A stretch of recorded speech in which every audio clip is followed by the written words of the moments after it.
Here's the big challenge of life. You can have more than you've got because you can become more than you are. That's the challenge. And of course the other side of the coin reads, unless you change how you are, you'll always have what you got. I have found in my experience that income does not far exceed personal development. Now sometimes income takes a lucky jump, but sure enough, unless you grow out where it is, it'll usually come back where you are. Life has strange ways. If somebody hands you $1 million, best you become a millionaire quickly, so you get to keep the money. Otherwise, sure enough, it'll disappear. Somebody once said, if you took all the money in the world, divided it up equally among everybody, it would soon all be back in the same pockets. Incredible. Success is something you attract, not something you pursue. Success is looking for a good place to stay. So instead of going after it, you work on yourself. Personal development. See, the major question to ask on the job is not what are you getting? The major question to ask on the job is what are you becoming? See, the big question is not what am I getting paid here? The big question is what am I becoming here? Because true happiness is not contained in what you get.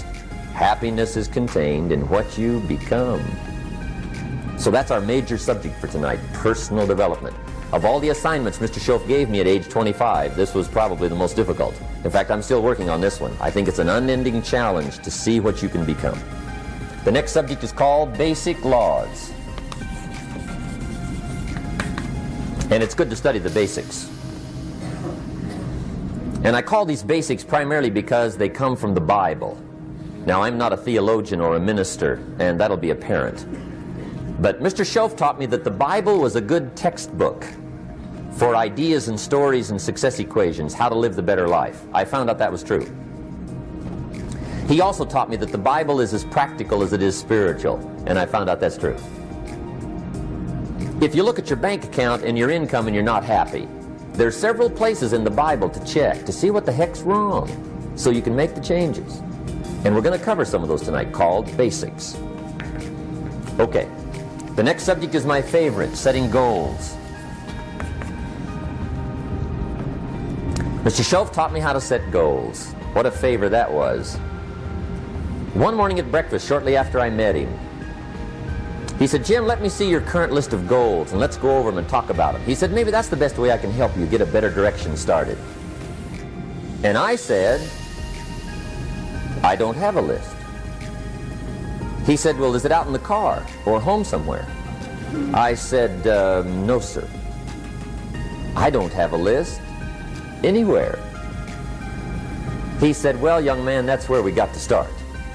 He said, I can tell you right now, if you don't have a list of your goals with you, he said, I can guess your bank balance within a few $100s. Which he did. And that got my attention. I said, you mean my bank balance would change if I had a list of goals? He said, drastically. That day I became a willing student how to set goals. And sure enough, learning how to set goals changed my life. And I often wondered why no one had ever taught me how to set goals up until age 25. I went to high school, but if they offered it, I missed it. I went to college for a year, never heard it. I worked for Sears. Really. And to my knowledge, Sears never taught it. Right? How to set goals. So here I am, age 25, married, my family's starting, I've been to college, I'm working, and I still don't know how to set goals. But fortunately, when I was 25, I met the man who taught me how, and it revolutionized my whole life. Economically, socially, personally, it's incredible. So I want to share with you tonight what Mr. Schoaf shared with me, how to set goals. It can be a life changer. Okay, the next subject is the negative part of the seminar. Life is part negative, so we got to talk about the negative. And this subject is called diseases of attitude. Diseases of attitude. There's a lot of things that can wreck your chances to do well. We live in a rather dangerous world, so you got to be not only wise, you got to be careful. Now, attitude diseases are just as bad as physical diseases, right? High blood pressure, heart trouble. I mean, a lot of things lace your chances to do well. So you've got to be careful. And attitude diseases are deadly. I mean, they'll destroy all the good things you start. Okay? So we'll go through those attitude diseases, how to spot them, how to look for them, what they are, and the cure.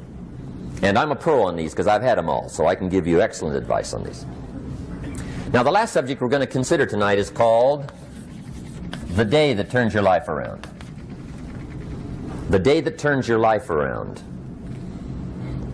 And under this subject, we're going to talk about the emotions that can change your life. Human beings are emotional creatures, and emotions are powerful for life change. Now, of course, emotions are so powerful they can go either way on you. Emotions can either build or destroy. So you really have to employ emotions properly. We call civilization the intelligent management of human emotions. If you can intelligently apply your emotions in the right direction, no telling what can happen. Could turn your life around one day would be sufficient. So we'll talk about those. Okay.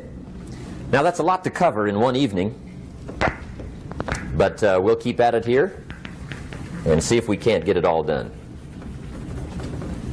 I'd like to have you now jot down the theme of the seminar. Every seminar should have a theme, I guess. We've got one.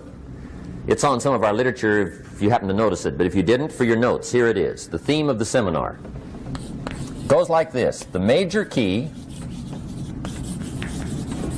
to your better future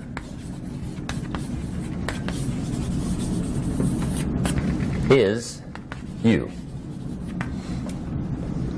That's the theme of our seminar tonight. The major key to your better future is you. And I'd like to have you underline two words just to give it some added punch. Underline the word major and the word you, so that it reads, the major key to your better future is you.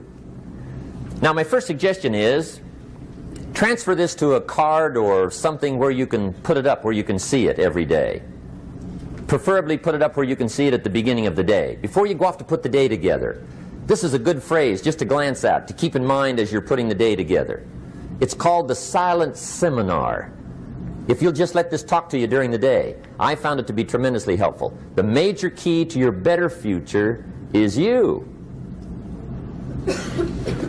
For a big share of my life now, I didn't have this one quite figured out, among a lot of things I didn't have quite figured out. Many things used to puzzle me back in those early days. I used to wonder why two people could work for the same company, one make twice as much money. Now, see, that used to puzzle me. And maybe they were the same age, graduated from the same school, live in the same community, work for the same company, with the same products and the same services. They've got the same traffic, the same problems, and one makes $1,000 a month, the other one makes $2,000 a month. Now that was my puzzling question. Why would this long list be the same and the money twice as much? I asked, what's the difference between $1,000 a month and $2,000 a month? And I don't mean $1,000 a month, right? I could figure that out.